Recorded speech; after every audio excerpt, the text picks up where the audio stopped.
of that,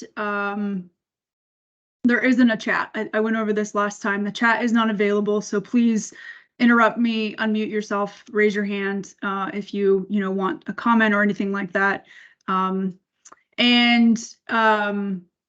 There will be an opportunity again for public comment. This meeting, if there are members of the public, this meeting is for the Rules Advisory Committee to have a discussion about the rules. So I ask that any members of the public that are in this meeting just be sure to utilize public comment, that period.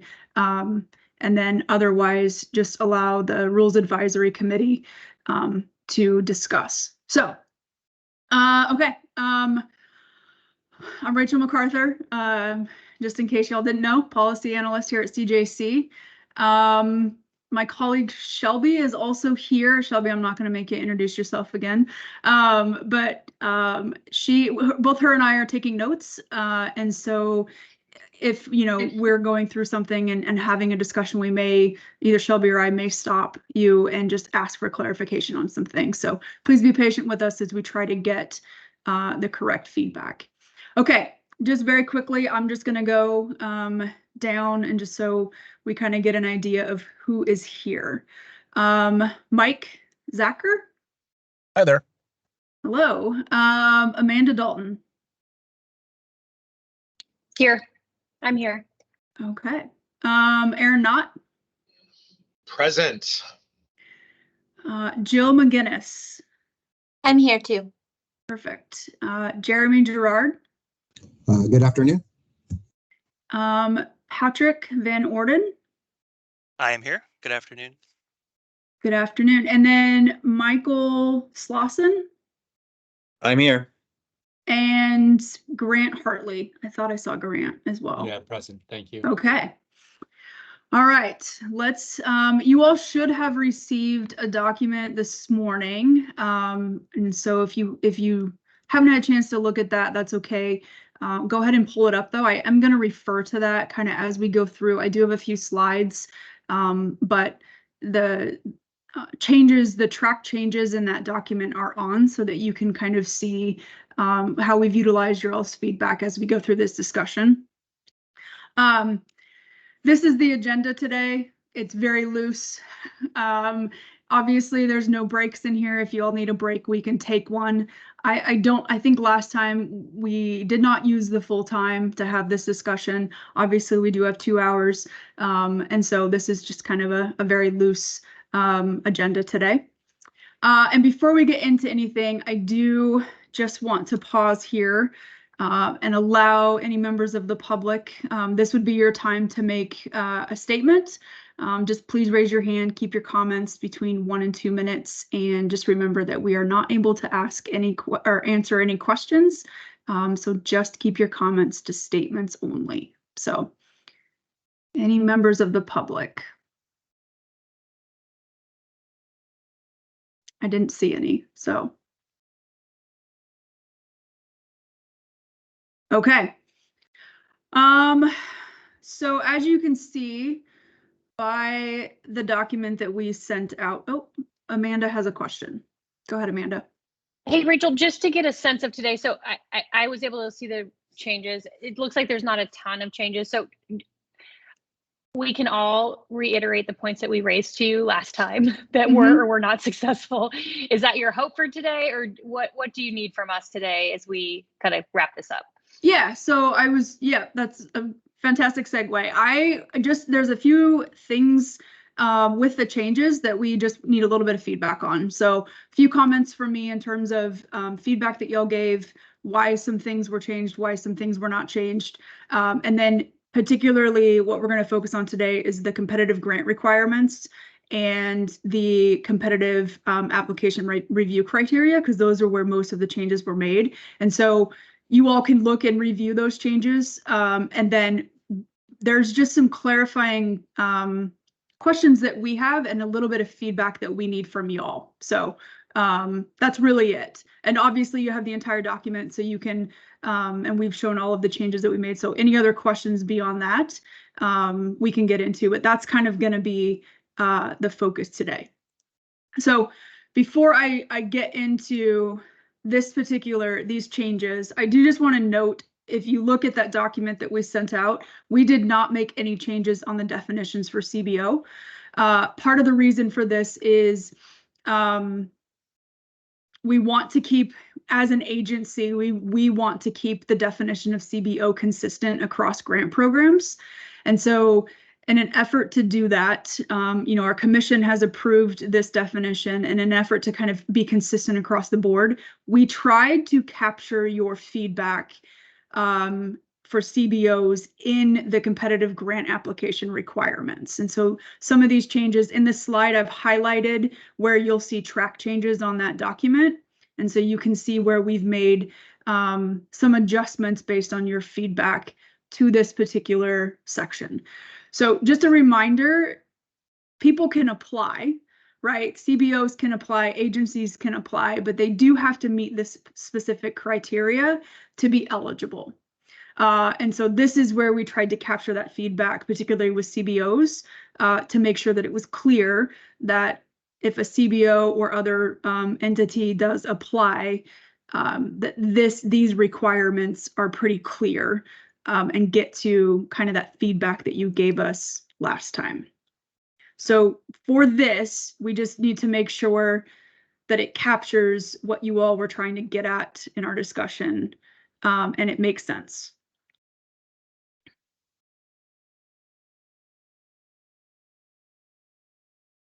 Amanda. I think it does. I appreciate the changes. I will just flag again. I think I'm looking at the right section. Maybe I'm competitive. Yeah, I understand what we're trying to get at here. So I think that it's helpful. I think still in D, looking at, oh, mine must not have flipped it. So it's whether or not I was looking to see whether or not the root causes was still in there, but it looks like that's what was stricken.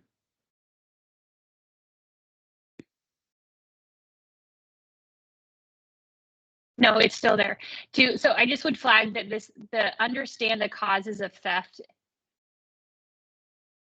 I think still continues to potentially swallow the entire grant piece. So I understand what we're trying to do there, but I'm wondering if it can't be impacted by organized retail theft so that we can show that there is an aim towards that, but underlying the causes of theft are things like housing, homelessness, poverty, which is so far beyond the scope of this very limited resources in a 1-year time period.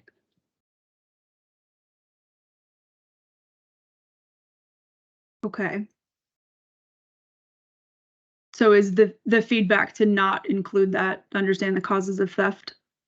Yeah, I mean, I'm fine with the rest of it. I think it makes sense if they should show the collaboration between all of them. I think it can just be impacted by organized retail theft in the jurisdiction and to measure whether they're reducing theft over time. I think all of that makes a ton of sense. It's just, I don't know how we're demonstrating a commitment to address. I don't know how these dollars will be used in a realistic way in a 1-year time period. And I understand we can spend beyond that, but to show that we're addressing the underlying causes of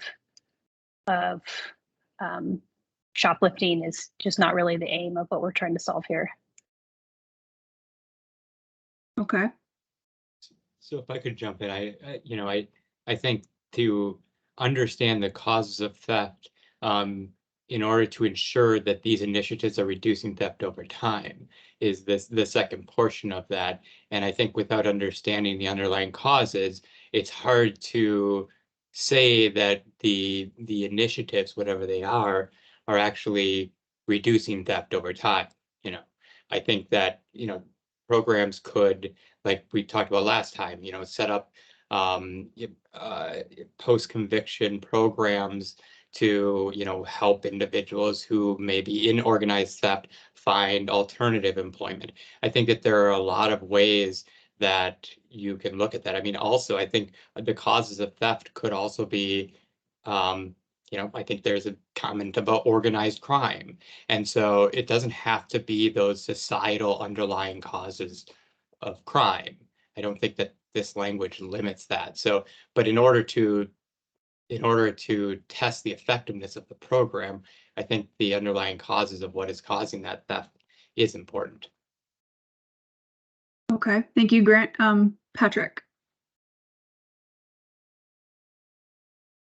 Sure. Yeah. No, I was thinking that, from a research standpoint, what is really interesting to me, it might be those factors that really accelerate organized crime. So the mapping the fencing organization, or really mapping the actual organization. Is it more hierarchical? Is it transnational? And that might be something that can get to the accelerators or the root cause of organized retail crime and distinguish it more from just shoplifting, if that makes sense. Yeah, absolutely. Aaron. I mean, I said this last time, I'm still not entirely sold. We need subsection E. If we have D and C and B and A, I'm just not sure. E just continues to cause confusion for me, especially as prioritization. You're saying that if you get at the underlying causes, it should be, that puts you above other applications. Aaron, we already have. I'm going to interrupt you. I think you're talking about the review criteria. I think Yeah, you are. well, we've been ricocheting back and forth in this discussion between these two slides. That's been I was just going to say, I that is my next slide. If you want to give feedback on that specifically, I don't know if. Well, we've been talking about address the underlying causes of language this entire time, and that's on the next slide. So I got a little confused about what we were talking about. Yeah. Okay. So on this one, it's just Amanda just brought up the phrase in D specifically on this one as just something that's a requirement in looking at applications. So this is just to establish eligibility for the applications. That's all this is, right? So when staff reviews applications that have come in, these are the things that this application, the threshold that it has to meet in order for them to move on through the process to be considered eligible to ask for funds. And so that's specifically what this section is. And so what we tried to do, particularly through A, through C, we added C, was to kind of take the feedback from the CBOs, that language that y'all gave us, and put it in here so that we could still determine eligibility in a way that made sense for you all. So that's the point of this particular section, is just to make sure that this makes sense for both CBOs and law enforcement agencies that will be applying. So Aaron, I didn't mean to interrupt you or cut you off, but I think that discussion might be a little bit more helpful just with the next slide, because language was changed based on your feedback as well. So does that clarify things for you? I mean, it's sort of. Okay. I think the understand the causes of the theft language, at least for me, in D, is somewhat impacted, the suitability of that, by what is then later expressed in E, where you've got understand the causes of the theft here and then understand the underlying causes of the theft. It sort of gets at the same thing in terms of how broad are we casting the net about what a cause is. And I mean, I get the feedback about understanding ORT dynamics in an immediate sense is different than addressing housing, but it informs the definitions on both. Okay. Thank you for that. And thank you for allowing me to interject there. Any other comments, feedback with this particular section?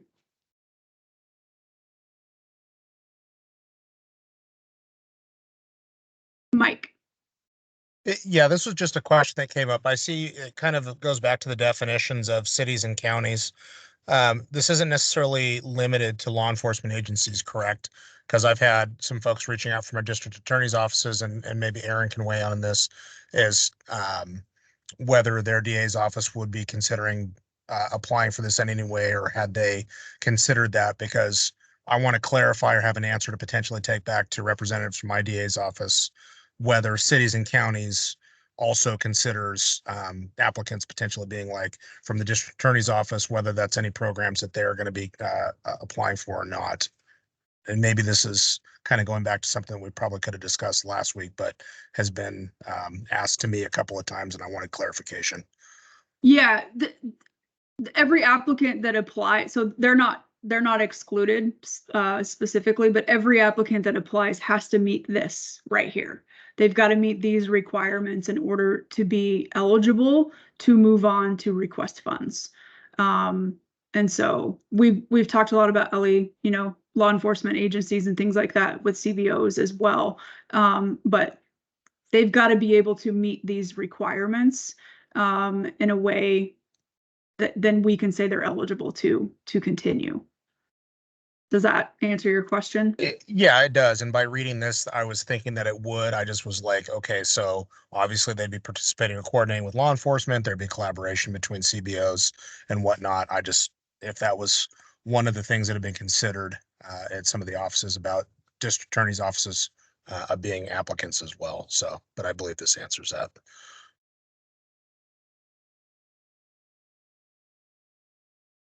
Any other comments? Okay. Then the next section that had some changes to it, particularly with feedback with B, we added some language there based on feedback, as well as E.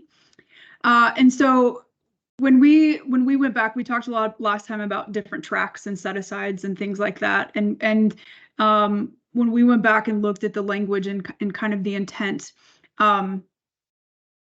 Mike, to answer your question, we did reach out to OSP. They did indicate that at this time they are not interested. They don't have the infrastructure to apply. It doesn't mean that they're not going to be at some point, but at this point they're not. And so that kind of gives some clarification on that. However, there will be a track for CBOs and a track for any other entity that that wants to apply. Both of them will be competitive. Both of them will be, you know, competing for the same amount of money within their respective lanes or tracks. And so what we wanted to do here was, this is the prioritization part of that the commission will be looking at. And so we have, based on the rules of the previous slide, we have deemed them eligible. They have gone through an application. They have done a budget request. We have, you know, analyzed and looked at those applications. And then there is room for prioritization based on these particular things.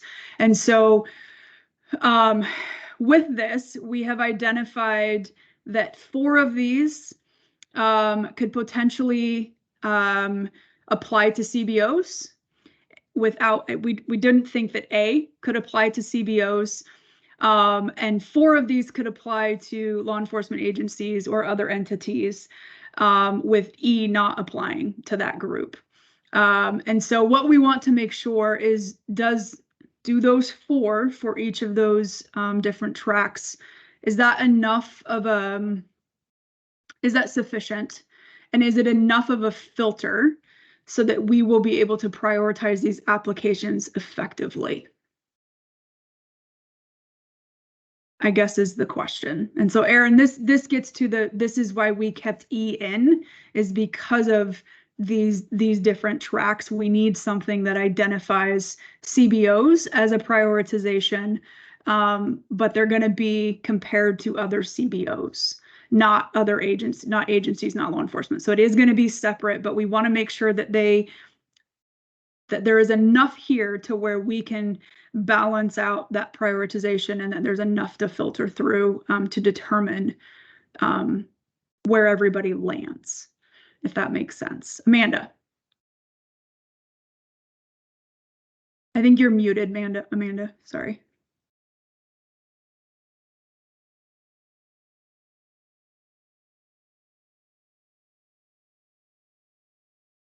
Still can't hear you.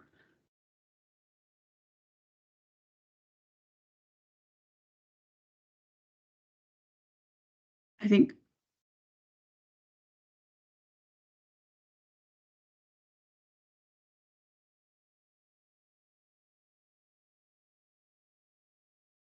Is that any better? Yep, we can hear you now. Oh, perfect. Sorry about that. I understand the 2 tracks. I guess what I don't see is I don't see that reflected in the drafting. And so when it reads just that the commission shall prioritize applications and then you've got A through F, was there a reason that we didn't separate them? Because I still read this as appreciate the changes to the ability to. I think that's helpful. But I still read, to Aaron's point, in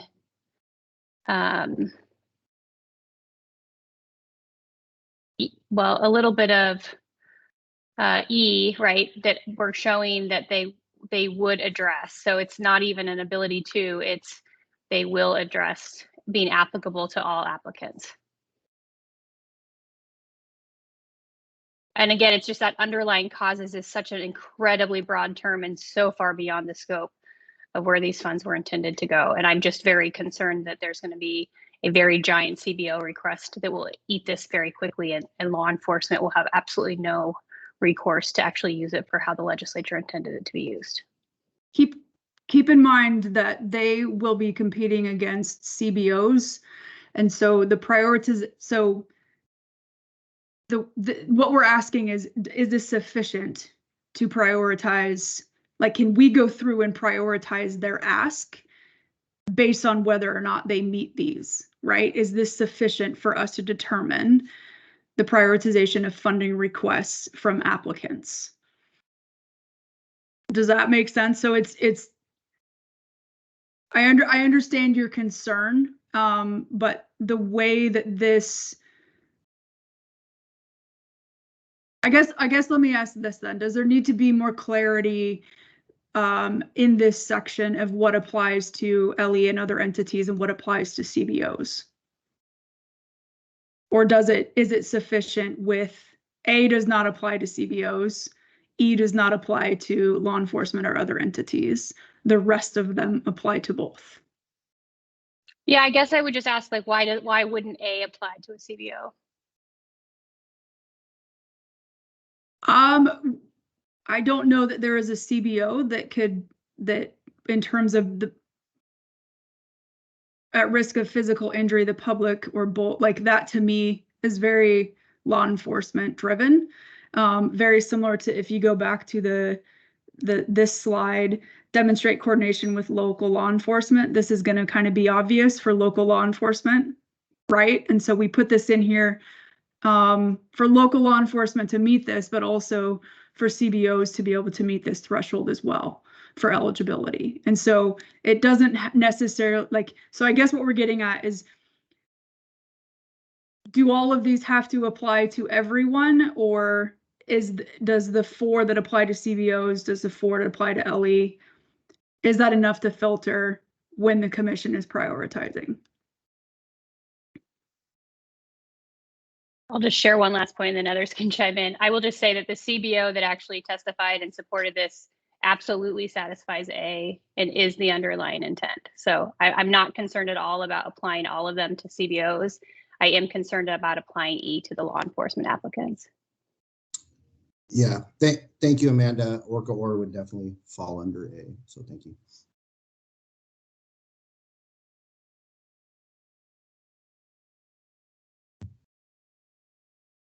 Mike?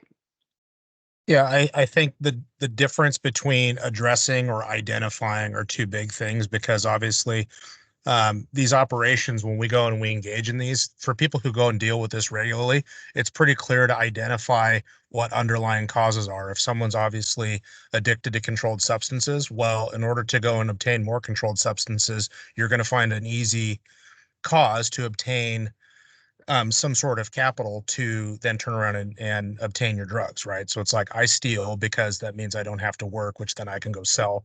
And then the underlying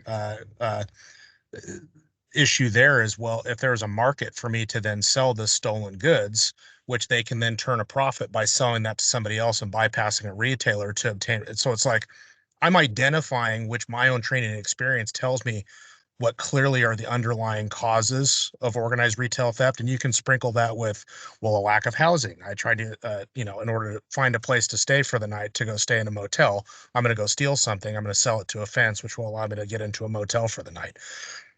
I can identify those, but law enforcement is Orca or law enforcement agency is not going to address the root cause of that, except for potentially taking out or dismantling a fence, which the absence of one doesn't mean it's going to create there are going to be others for which there are going to be the possibility of selling that stuff to complete the cycle. So I think if we're identifying what those root causes are, that's something that we can then use to develop later strategies down the road. Because if it's a matter of a CBO or law enforcement, the people who were intended to use these funds initially when they were sought, we're identifying it. But what's law enforcement or what's Orca going to do to actually specifically address that? So I don't necessarily think that those are things that are specific to us or that we can really act upon. So to Aaron's point, and then also to Amanda's, it brings up questions kind of down the road of like, well, then who as a CBO is supposed to address that?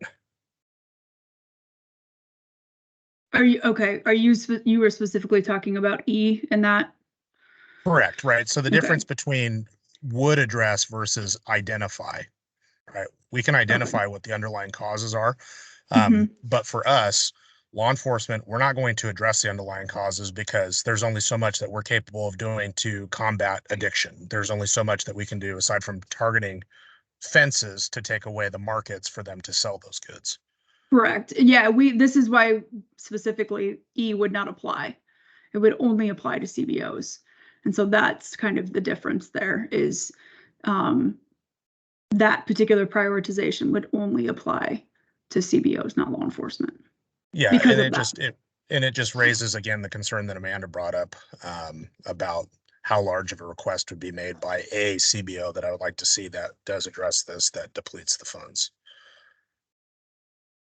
Grant? Yeah, and so I think actually Mike's point sort of, I think I'm going to jump off of that because he's right. Law enforcement is there to, often can identify these, but can't address them. And part of the goal of this is to reduce organized retail theft. And the only way to do that is to address those causes.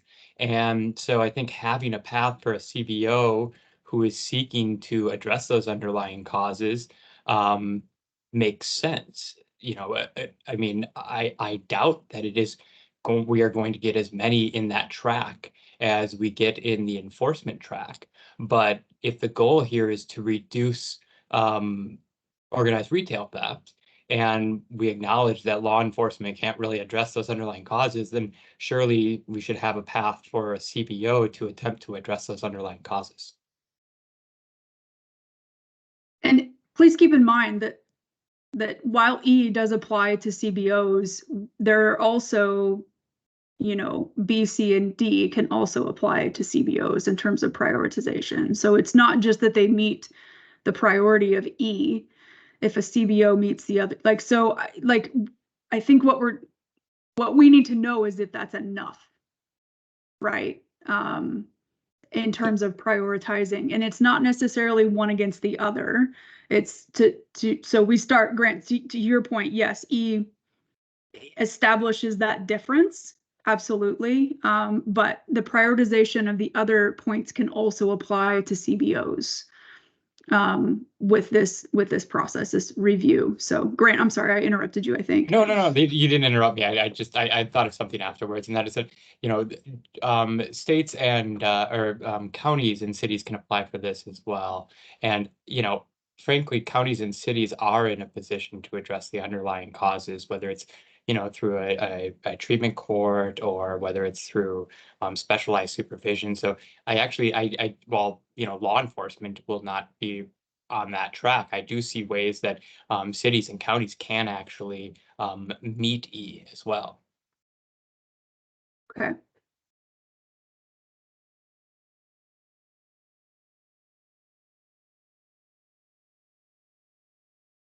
Any other comments or feedback I haven't really gotten any, I know I've asked this a million times, but is this enough? Like, are we missing something in terms of being able to prioritize applications in an effective and sufficient way?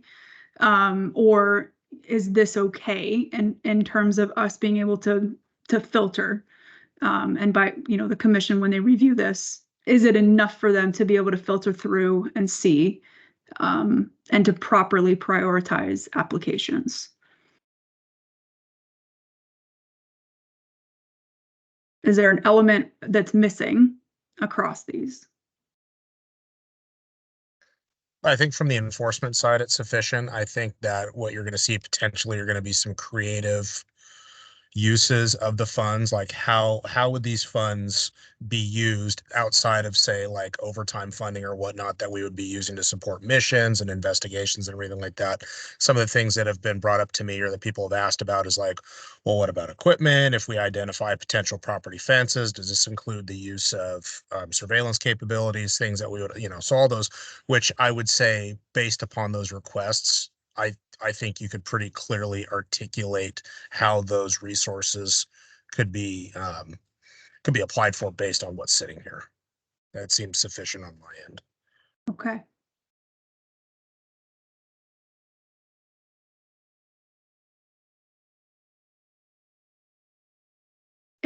This is the only other part that I have as a slide to review. I don't know if there's any other sections within the document. There are a few changes that we did make to kind of our standard rules just to clarify some things. I don't know if there's any other comments or anything else that you all want to address based on our discussion last week and these kind of changes based on your feedback from today. Amanda. Rachel, I think my only question is, can you give us just another quick reminder of what kind of timeline we're looking at for finalized rules, applications opening, commission review? Yeah, absolutely. So we do have to submit these rules. Once that does happen, there is a 7-week period where it's kind of in holding for public comment. And we have to wait for that to be over. In the meantime, staff at CJC will be working on the solicitation and the application to be released as soon as we are able. The goal is to have, I did have a slide last time, so I'm going to try to do this off memory. The goal is to have the commission meeting approval in July. And so that is kind of the timeline. I think where we've got to figure out is giving applicants enough time to do the application. There is kind of that space. Sometimes it's a heavier lift for organizations that are a bit smaller to do an application. And it will go through review by staff, the commission, with the hope of getting approval in July and then moving money out as soon as possible after that. So we don't have definitive dates yet, just because we've got to get through this process of making sure this language is correct and then actually submitting them. And then once we have that, we'll have a bit of a more definitive timeline in terms of when things are released. So, Mike. So aside from the timeline, there have been some concerns from my agency, or more or less questions about kind of like the application process itself, because there are obviously different requirements or difficulties with different types of grants, whether this is a COPS grant or something at the federal level where there is substantial, that the application is substantial, as opposed to like where are we thinking, or could there be a possibility of like maybe a sample type of what the application will look like, so we know just what type of information we're going to need to provide, the process itself. I would imagine if we're going to try to get these funds spent or allocated, that the application process should not be unnecessarily burdensome, right? I would tend to think like if we put something out there or have an idea of just how difficult the grant process is going to be, that we can kind of hit the ground running so people know in advance the articulation, what's expected to see out of this. So if people have a heads up of what it's going to look like, then they can kind of get their ducks in a row. So by the time the process is ready to submit, there shouldn't be a whole lot of work that's left to do before agencies can start submitting those applications. Yeah, I at CJC, all of our grants, we work real hard at making sure the lift isn't too cumbersome for grantees. And so we've got a pretty good process in terms of developing the solicitation, making sure that that's very clear.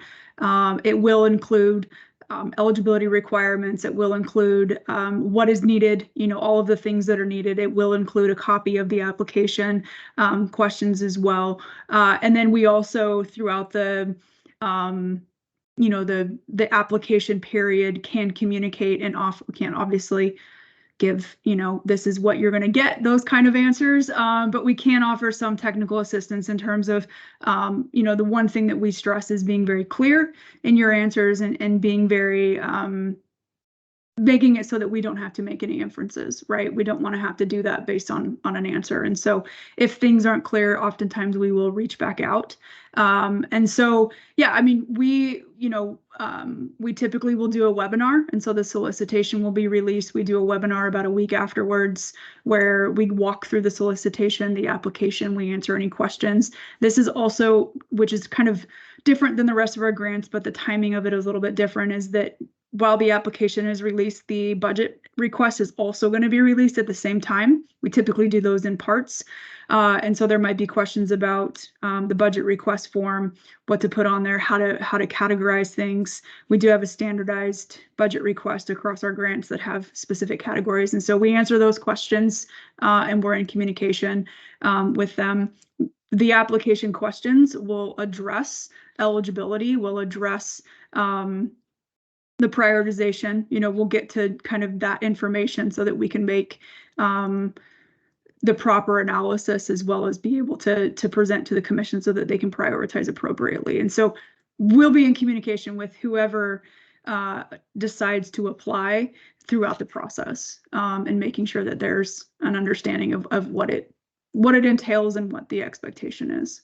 So, yeah. I'm just trying to keep my administration abreast of the circumstances. Yes.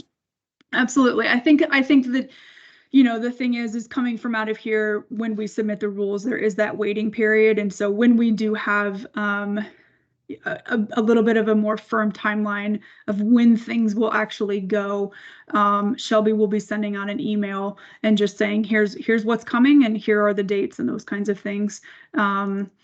So we try to communicate as often as possible. You can always reach out to us as well. If you need clarification or whatever, absolutely can reach out. So, yeah. Thank you. I did put that, I just stopped sharing because we were discussing other things. Are there any questions about anything today? Any of the changes that were made? Any other feedback, questions about next steps? Those kinds of things.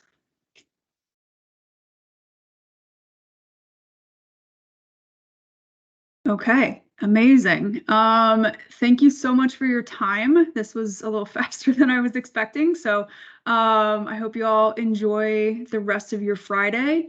And I hope that you all, most of you at least, will have a long weekend. And I think it's going to rain, but we're in Oregon, so oh well, right? That's just the way it is. But yeah, enjoy the rest of your day. Thank you so much for your input, your feedback, and we'll let you know, next steps and kind of the timeline as we get to it. So appreciate it. Thank you. Thank you. Thanks, Rachel. Take Absolutely. care.